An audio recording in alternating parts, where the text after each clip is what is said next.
Et voilà, bonjour à tous. Nous sommes en présence de Sarounette. Vous ne la connaissez peut-être pas, mais vous allez la connaître aujourd'hui. Alors Sarounette, bonjour, bienvenue. Bonjour. Ça va ?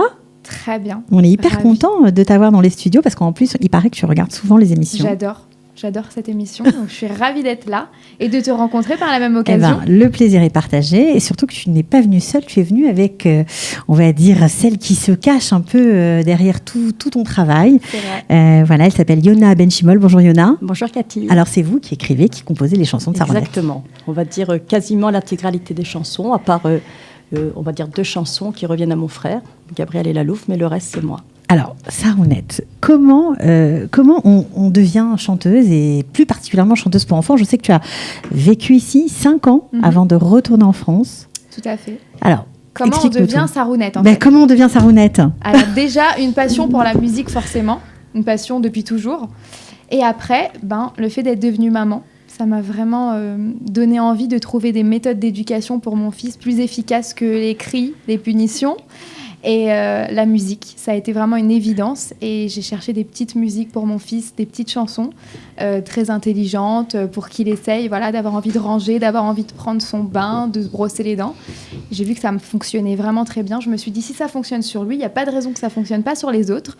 Je vais essayer de trouver des chansons existantes dans un premier temps. Je n'ai pas trouvé. Et donc, je me suis dit, on va écrire nos chansons. Et j'ai contacté ma tante, parce qu'on est assez proches toutes les deux. Et je lui ai dit, Yona, il faut qu'on fasse ça, des chansons ludiques éducatives. Ce qui est génial, Sarounette, dans ton histoire, c'est que non seulement tu as évolué avec ton fils, en fait, pour essayer d'obtenir des résultats, on va dire. Mais ce qui est joli dans ton histoire, surtout, c'est qu'après ton accouchement, tu as fait un gros baby blues, on va dire ça comme ça. Tout à fait. Gros baby blues. Voilà. Et tu as créé un site que tout le monde connaît, ou presque, qui cartonne. Je crois que vous avez 19 000 abonnés, 19 000 femmes qui te suivent. Tu peux le redire, parce qu'on ne l'a pas bien entendu. C'est Donna Mama, le site Donna Mama. C'est vrai qu'après la naissance de mon fils, j'ai fait un gros baby blues, parce que moi, j'ai perdu ma mère quand j'étais jeune. Et je me suis retrouvée un petit peu pas seule, parce que j'étais quand même entourée. Mais c'est vrai, quand on devient maman, on aime bien avoir sa mère proche de nous, pour nous donner 2-3 conseils quand ça va pas. Et puis ça, il y a plein de choses qui remontent forcément quand on change de statut. Tout à fait. Et je me suis retrouvée dans une période un peu en bad. Et je me suis dit, je m'en suis sortie, bien évidemment. Tout allait super bien, mon fils va bien, tout va bien, je suis très heureuse. Je me suis dit, par contre, j'aimerais bien pouvoir aider les femmes qui vont se retrouver demain dans cette situation-là. Pas forcément parce qu'elles ont perdu leur mère, mais il y en a qui sont en Israël seules ou ailleurs, qui se sentent un peu sans réponse à des questions. Et je me suis dit, je vais créer un groupe pour maman, un groupe d'entraide. J'ai posté des vidéos à moi dedans où je donnais des petits conseils, comment faire son sac à langer, quand est-ce qu'on part à l'hôpital, quels signes. J'ai interviewé des gynécologues, etc., des sophrologues, tout ça. Et très rapidement, on a eu beaucoup de retours par rapport à ces vidéos et je me suis dit, je vais créer un groupe pour qu'on puisse échanger là-dessus. Et depuis, toutes ces femmes se parlent. Mais ce qui est génial dans cette histoire, c'est que finalement, d'un moment où tu étais bad, comme tu dis, un bad trip, comme on dit, eh bien, tu en as fait quelque chose de gai, une force, exactement. Tu as mis des couleurs dans ta vie. D'ailleurs, ton costume le montre tout à fait, puisque tu as commencé à poster les vidéos que vous avez faites toutes les deux. Alors, au début, c'était vraiment avec des petits moyens, quoi. Ah oui, bien. On a tout fait des par petits moyens, on confirme. Et puis, c'était pas dans un but commercial forcément. Vous ne saviez pas où vous alliez avec ça. Pas du tout au départ. C'était un test. On avait envie en fait que les chansons soient vues, mais on savait aussi que les enfants, c'était sympa pour eux d'avoir le côté visuel. Ouais. Donc on s'est dit, on va faire des petits clips. Donc on a fait des clips maison, on a fait... le petit bonhomme, c'était la première, celle qu'on a entendue. Oui, exactement. Alors, cette chanson, elle a été vue par tous les enfants des femmes qui étaient sur ce site de la Mama. Oui, parce qu'on a testé, en fait, la première musique, on l'a testée sur Donna Mama. On s'est dit, il y a 18 000 familles. Enfin, à l'époque, il y en avait 13 000. Et on s'est dit, mais c'est sûr qu'on va tester avec les enfants du groupe pour avoir les retours des mamans avant d'avoir le retour de YouTube. Et c'est là qu'on a eu les premiers retours des mamans qui ont dit, oh là là, ils adorent, mais ils ont retenu en 2 secondes. Et ils le chantent maintenant, regarde la vidéo. Et c'est là qu'on s'est dit qu'il y avait, qu'on allait quelque continuer. chose.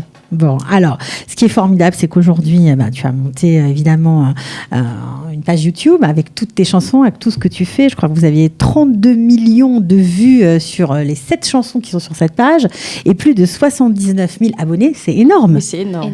Et surtout que ça a été très, très vite. C'est ça, ça fait combien de temps que vous avez commencé ? 1 an et demi à peu près. C'est fou. Ah non, mais même nous, quand on suit l'évolution des millions, on s'appelle Yona, encore 2 millions aujourd'hui, Yona, 3 millions. C'est incroyable. Même nous, on n'en revient pas. Ouais. On se demande comment c'est possible. Ça a vraiment dépassé on ne s'attendait pas du tout à un succès pareil. Bah, les enfants vous aiment. Les enfants aiment les mots et aiment Sarounette. Alors, on va regarder encore un petit extrait. Vous allez me dire comment a été écrite cette chanson. Traverser, on regarde bien des deux côtés. Il faut toujours être prudent, tenir la main de sa maman et avoir les yeux bien ouverts. Est-il rouge ou est-il vert? Le petit beau, le petit beau, le petit bonhomme. Décidément, on l'a beaucoup aimée celle-ci. Là, c'était le clip qui est sur votre page YouTube. Alors, pourquoi vous l'avez créée celle-là? Déjà, celle-ci, c'est la préférée. D'accord, la première, la préférée. La première, la préférée. Au spectacle, je la chante en tout dernier. Et si je quitte la scène sans la chanter, parce que c'est vraiment la toute dernière, j'entends tous les parents, les enfants. Le petit bonhomme. Je ne peux pas quitter sans chanter cette chanson. Quand on m'arrête, là, voilà, ce matin, je me promenais à Natania, on m'arrête dans la rue pour me demander des photos et tout. On me parle du petit bonhomme. Tout de suite, le petit bonhomme. Cette chanson-là, ça a été la première déjà. Donc forcément... Et elle a un refrain qui se retient vraiment. Oui, qui se retient. Les enfants, les parents. Oui. C'est une chanson en fait qui m'est venue assez vite, bizarrement, mais elle a été écrite très vite et je l'ai reçue vraiment par inspiration. Elle est arrivée comme ça et quand je l'ai reçue, en plus je l'ai reçue avec la musique. C'était ça qu'il y avait d'incroyable. Et quand j'en ai parlé à Sarah, je lui ai dit écoute, j'ai les paroles et je peux même te donner la musique. Tu me diras ce que tu en penses. Et donc, je lui ai envoyé un audio avec les paroles et la musique. Et en général, c'est d'ailleurs ce qui se passe sur toutes les chansons.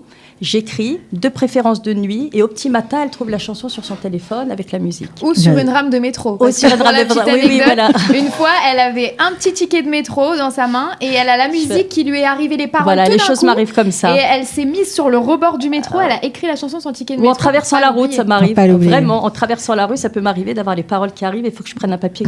C'est absolument génial. Bon, ce qui est génial aussi, c'est que vous avez ensemble créé ce spectacle Sarounette et vous venez de clôturer tous les dimanches à guichet fermé depuis 4 mois au Théâtre du Gymnase. Voilà.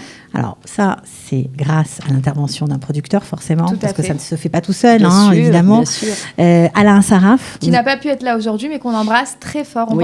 On pense à toi, Alain. Oui, voilà. On a la chance d'avoir Eva Carsanti qui travaille avec lui. Et qui est là avec nous aujourd'hui. Alors, justement, Alain Saraf, on vous l'a présenté comme ça, en vous disant il faut absolument que tu le rencontres. Et c'est lui qui a vu en vous un potentiel et c'est lui qui vous a aidé à monter sur scène. Parce que entre une page Facebook, des clips qu'on fait un peu comme ça en catimini... Quelqu'un a parlé à Alain du projet, mais c'est vrai qu'Alain, il a un emploi du temps assez chargé en Israël, il est débordé, donc bon, il n'a pas forcément prêté attention tout de suite. Mais on a réussi à organiser quand même une rencontre quand il était sur Paris.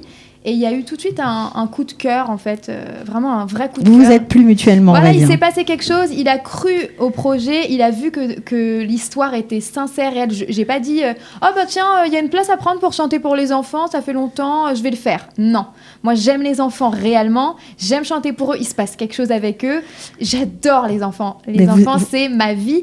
Et donc, les enfants lui rendent bien. Les enfants me le rendent bien. Donc, en fin de spectacle, il y a un mouvement de foule autour d'elle.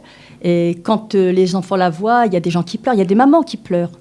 Moi, je vois des mamans qui me supplient, je veux rentrer, qui rentrent dans les coulisses pour voir Sarounette avec des larmes aux yeux. Donc, il se passe quelque chose quand même de très, très fort. Alors, quelque chose va se passer de fort, ça c'est clair. Ce sera le 17 février à Tel Aviv à 18h au Théâtre Zohar. Vous avez une autre séance à Jérusalem cette fois, le 18 février à 18h. C'est bien, c'est pour que les petits puissent aussi venir. Et puis, vous avez une autre date prévue à Natania. Ce sera le 19 février. Voilà, au Echal HaTarbout de Natania. Quel programme ? J'ai hâte. J'ai trop hâte. Ouais. Ah ouais. On va regarder une autre vidéo. Tu dois te lever, dépêche-toi de t'habiller. Tu dois t'en aller à l'école et retrouver ton ami Paul. Lève-toi, il est déjà tard. Tu devras dormir tôt ce soir. Alors tout ça, là, ces chansons, ces danses, il y a beaucoup de chorégraphie sur scène, il y a de la musique, il y a plein de choses. Vous prenez des cours, vous avez appris ou ça, c'est naturel ? J'ai jamais pris de cours de chant. Je sais que je chante juste. Ah, ok. Pas te mentir, je chante depuis que je suis petite. Dans la famille, les gens se bougent pas les oreilles quand je chante, donc je sais que je chante juste. Après, voilà, je suis pas une grande voix de la chanson, mais j'aime chanter, j'aime transmettre un message, et donc j'ai fait quelques cours avant le théâtre pour préparer un petit peu ma voix. Il me donnait quelques exercices à faire pour toutes les représentations, mais voilà, j'ai pas fait c'est tout, pas plus que ça. Pour la danse, je danse un petit peu, c'est surtout mes danseurs, moi je les accompagne. Les chorégraphies, on les a pratiquement toutes créées. Oui, elles ont été créées avant, donc les danseurs ont suivi. Voilà, ça c'était très drôle. C'est drôle parce que c'était des danseurs professionnels, une vraie troupe, et en fait, Sarounette avait déjà ses chorégraphies, donc c'est eux qui se sont en fait calqués sur elle. Et ils avaient du mal. Alors c'est vraiment des chorégraphies bébés, quoi. Ouais. Mais c'était marrant parce qu'ils ont l'habitude de faire des chorés un peu complexes, donc du coup faire des trucs comme ça, c'est vrai que ça paraissait pour les enfants, mais ça paraissait très. On voulait que chaque mot représente un geste pour les enfants. D'ailleurs, quand on chante aux enfants, mes yeux sont pleins de dodo, tout de suite ils sont comme ça. Voilà, on s'est dit, le visuel, c'est aussi important. Le retour de la chanson à geste, qui a eu ses heures de gloire, qui a un peu disparu, c'est vrai, mais peut-être que ça va revenir avec vous. Donc ça, c'est vraiment très chouette. Où vous imaginez dans 2-3 ans, 5 ans peut-être même?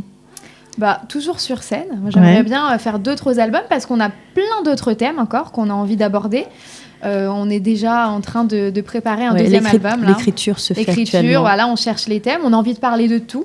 On a envie de parler de vacances, de sujets un peu plus sensibles comme le harcèlement, etc. Voilà, des sujets qui sont un peu délicats, mais on va les aborder en musique et ça va passer. On va donner de beaux messages aux enfants. Donc je me vois continuer à faire des albums, des spectacles, aller à la rencontre des enfants. Moi, ça me va.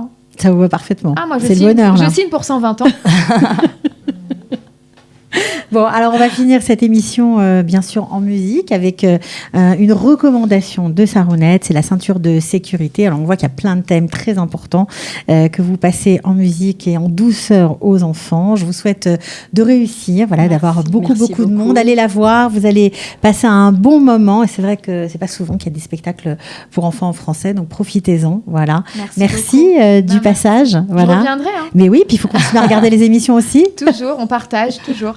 À bientôt en tout cas. Au revoir, Yona. Merci. Ciao. Voiture, assis dans la voiture, attache ta ceinture.